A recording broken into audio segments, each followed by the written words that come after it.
अब यहाँ से हम बात करेंगे बलबन के बारे में, जिन्होंने 1265 से 1296 ईस्वी तक शासन किया।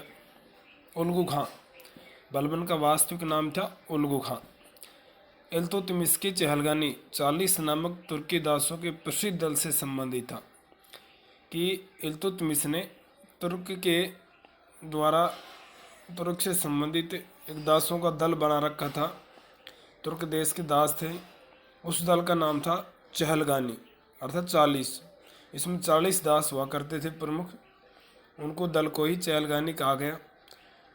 तो जो बलबन था वो एक दास था जिसका वास्तविक नाम मुल्गू खां था और इल्तुतमिश का दास था ये।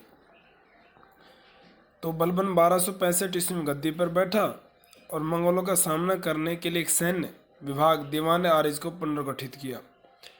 इनकी उल्गू खां बलबन, जो कि इल्तुतमिश का दास था, चहलगानी से संबंधित था, 1265 में गद्दी पर बैठा और उसने दीवान आरिज नामक एक सैन्य विभाग बनाया जिसको मंगोलों का सामना करने के लिए भेजा गया। बलबन ने सिजदा और पाबोस की प्रथा शुरू की। सिजदा या पाबोस का अर्थ होता है सम्राट के सम्मुख झुक करके उसके पैरों को चूमना। बलबन दिल्ली सल्तनत के प्रशासनिक ढांचे के निर्माताओं में प्रमुख था, यानी कि जो प्रशासनिक ढांचा था उसके निर्माण में बलबन का भी प्रमुख सहयोग रहा। उसने शत्रुओं के प्रति लौह और रक्त की नीति अपनाई, अर्थात जिसमें पुरुषों को मार दिया जाता था, बच्चों और स्त्रियों को गुलाम बनाया जाता था। इसको कहते हैं रक्त और लौह की नीति, जो सबसे पहले बलबन ने अपनाई थी। रक्त और लौह की नीति, जिसमें पुरुषों को मार दिया जाता था, बच्चों और स्त्रियों को गुलाम बना लेते थे। 1286 ईस्वी में बलबन की मृत्यु के बाद अमीरों के दलीय संघर्ष ने खूनी रूप ले लिया। क्यूमर्स का वध कर 1290 ईस्वी में जलालुद्दीन खिलजी ने स्वयं को सुल्तान घोषित कर दिया। यानी कि जब मर गया 1286 में बलबन, जो कि एक दास था इल्तुतमिश का, इसके बाद गद्दी को लेकर के संघर्ष छिड़ गया और अंतिम में गद्दी जो हथियालियों क्यूमर्स ने हथियाई और कुमर्स का भी वध कर दिया जलालुद्दीन खिलजी ने और स्वयं को राजा घोषित कर दिया। बलबन का राजतत्व का सिद्धांत विश्व प्रसिद्ध रहा है। बलबन ने एक सिद्धांत दिया है और बलबन ने जो सिद्धांत दिया है वह है राजतत्व का सिद्धांत। तो बलबन का राजतत्व का सिद्धांत क्या है? बलबन की मान्यता थी कि राजा पृथ्वी पर ईश्वर का प्रतिनिधि होता है। यही बलबन का राजतत्व सिद्धांत कहलाता, अर्थात बलबन ने राजा को ईश्वर के समान माना है। राजा साधारण जनता से अलग व्यक्तित्व है। वह ईश्वर द्वारा प्रदत्त गुणों से युक्त है जो उसे शासन करने की शक्ति प्रदान करता है। बलबन तुर्क अमीरों के विद्रोह से परिचित था, इसी कारण उसने दरबार में कठोर अनुशासन बनाए रखा।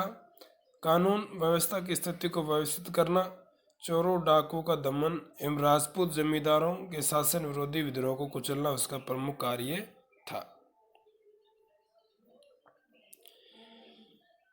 तो यहाँ से बलबन जब आता है तो यहीं से गुलाम वंश की स्थापना होती है और यहाँ पर बताया गया है कहाँ का राजपूतों का शासन था, कहाँ का यादवों का शासन था, कहाँ का गुलाम वंश का शासन था, कहाँ कहाँ चंदेल शासकों का शासन था, काकतिया, होयसाला,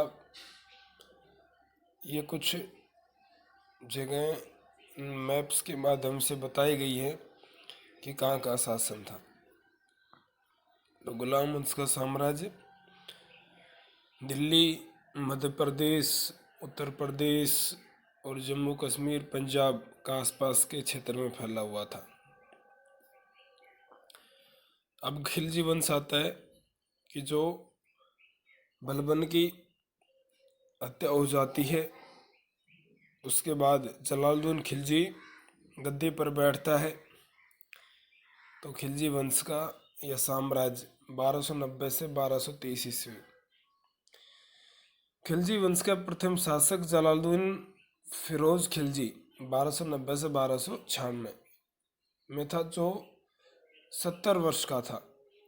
जलालुद्दीन खिलजी ने जब शासन ग्रहण किया, जब 70 वर्ष का था, इसके भतीजे और दामाद अलाउद्दीन ने इलाहाबाद में उसका 1296 में धोखे से हत्या करवा दी और शिव सुल्तान बन गया। यानी कि खिलजी वंश ने की जो स्थापना हो वो जलालुद्दीन फिरोज खिलजी ने की। बाद में इसके भतीजा और उसका दामाद भी, अलाउद्दीन खिलजी नाम था जिसने 1296 में जलालुद्दीन की हत्या कर दी और शिव सुल्तान बन गया। अपने 20 वर्षों के शासन में अलाउद्दीन ने कुछ सुधारों को लेकर चर्चा होती है अलाउद्दीन की। उसने सिक्कों पर अपना उल्लेख द्वितीय सिकंदर के रूप में करवाया। अलाउद्दीन खिलजी अपने आप को दूसरा सिकंदर मानता था कि मैं सिकंदर हूँ, सिकंदर जैसा हूँ, और इसलिए इसने सिक्कों पर अपने शासन के दौरान द्वितीय सिकंदर के रूप में सिक्कों पर अपना नाम गुदवाया। उसके शासन में कश्मीर और बंगाल शामिल नहीं थे। गुजरात के बघेला राजपूत राजा राय कर्णदेव के खिलाफ सैन्य अभियान किया। अलाउद्दीन ने 1301 में रणथंभौर, 1303 में चित्तौड़ पर आक्रमण करके इनको लूटा। गुजरात अभियान के दौरान उसे अपार धन संपदा प्राप्त हुई। साथ ही एक हिंदू से धर्मांतरित मुस्लिम सेनानायक मलिक कफूर का भी इसको भरपूर साथ मिला। यानी गुजरात पर जब इसने आक्रमण किया वहाँ से बहुत धन लूटा, और एक हिंदू से मुस्लिम बन गया था, सेना में काम करता था, जिसका नाम था मलिक कफूर। उसने भरपूर साथ दिया अलाउद्दीन खिलजी का। इस मलिक काफूर की सहायता से अलाउद्दीन खिलजी दक्षिण भारत में प्रवेश कर सका। मलिक कफूर ने देवगिरी, होयसल राज्य एवं पांड्य राज्य पर आक्रमण किए। अमीर खुसरो के अनुसार काफूर रामेश्वर तक पहुंचा। अलाउद्दीन के समय में राजस्व का ढांचा पुनर्निर्मित किया। ये एक प्रमुख चीज़ है। दूसरी कि राजस्व का ढांचा पुनर्निर्मित किया अलाउद्दीन ने, कर लेने का तरीका बदला। विद्रोह पर नियंत्रण के लिए उसने 4 आदेश जारी किए। पहला आदेश, अमीर वर्ग की संपत्ति जब्त कर ली जाएगी। खालसा भूमि को कृषि योग्य बनाकर राजस्व में वृद्धि की जाएगी। दिल्ली में मद्य निषेध, शराब नहीं पी जाएगी। गुप्तचर प्रणाली गठन किया जाएगा। अमीरों के परस्पर मेल मिलाप पर रोक रहेगी। ये इसने महत्वपूर्ण नियंत्रण लगा दिए ताकि राज्य में कोई विद्रोह नहीं कर सके, कोई उसके खिलाफ नहीं बोल सके। इसलिए उसने 4 आदेश जारी कर दिए। पहला, अमीर वर्ग की संपत्ति जब्त कर ली सबकी, और खालसा भूमि को कृषि योग्य बनाकर राजस्व में बदल दिया।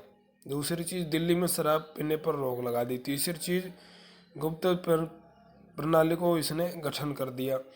और चौथी चीज़, अमीरों के आपस में मेल मिलाप पर इसने रोक लगा दी। अमीरों पर क्यों लगा दी? कि अमीर इसके खिलाफ ज़्यादा विद्रोह करते थे।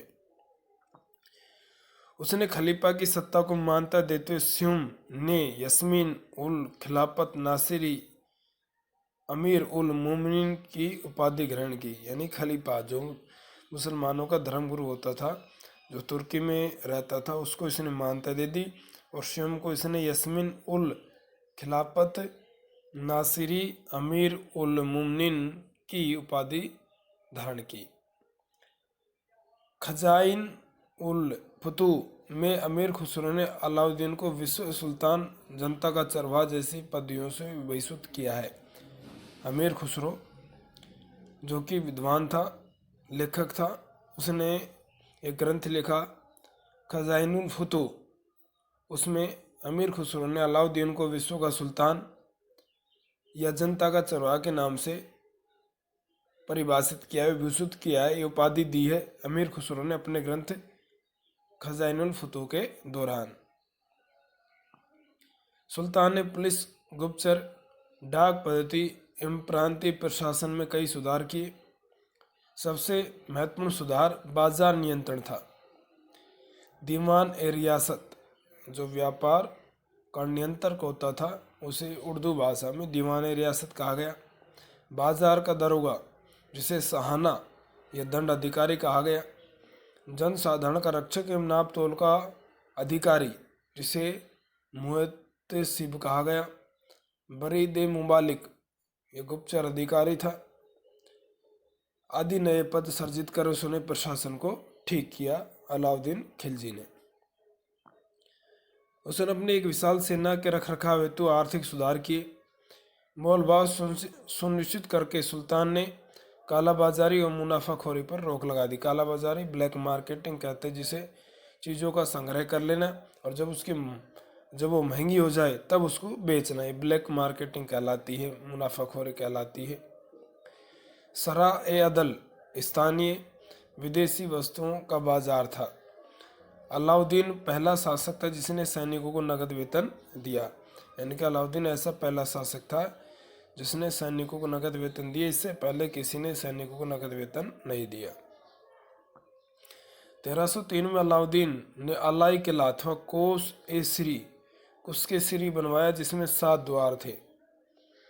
1303 में अलाउद्दीन ने अलाई किला बनवाया जिसे कोस ए श्री भी कहा गया, जिसमें 7 द्वार थे। 1316 ईस्वी में अलाउद्दीन की मृत्यु के बाद उसका पुत्र कुतुबुद्दीन मुबारक खिलजी शासक बना। 1316 में अलाउद्दीन की मृत्यु हो जाती है।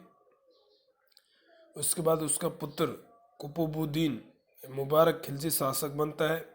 उसने अपने पिता के सभी कठोर आदेशों को रद्द कर दिया और स्वयं को खलीफा घोषित कर दिया और उल वासिक बिल्लाह की उपाधि धारण की।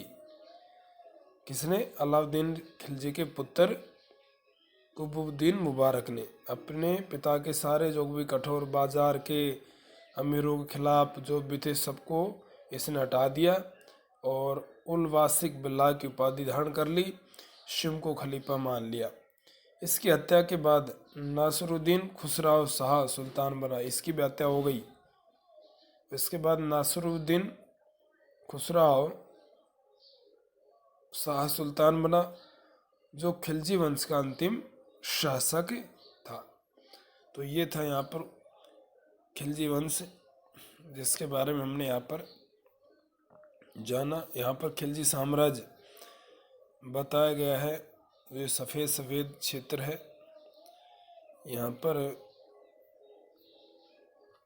खिलजी वंश फैला हुआ था। अब खिलजी साम्राज्य के बाद अगला जो वंश आता है, अगला जो शासन आता है वो आता है तुगलक शासनकाल। तो तुगलक शासनकाल के बारे में हम अध्ययन नेक्स्ट वीडियो के दौरान करेंगे कि किस तरह से तुगलक शासन की स्थापना हुई और इसमें कौन कौन से प्रसिद्ध शासक हुए।